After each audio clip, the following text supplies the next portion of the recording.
എഫെസോസ് പട്ടണത്തിലേക്ക് പൗലോസ് കടന്നു ചെന്നപ്പോൾ 2 മിഷനറി യാത്രകളിലും തൻ്റെ ശുശ്രൂഷയുടെ തലത്തിൽ നിന്ന് വ്യത്യസ്തമായ ഒരു നിലവാരത്തിലാണ് എഫെസോസ് പട്ടണത്തിൽ പൗലോസ് ശുശ്രൂഷിക്കാൻ തുടങ്ങുന്നത്.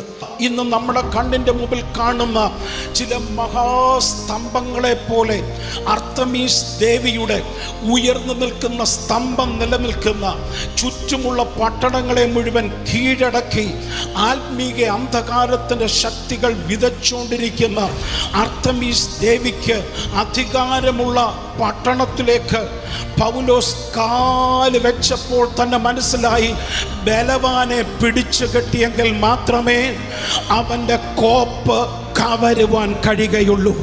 ഒരു പാരമ്പര്യവും പറഞ്ഞിട്ട് കാര്യമില്ല. ആമേൻ. ഒരു പ്രാധാന്യവും നോക്കിയിട്ട് കാര്യമില്ല.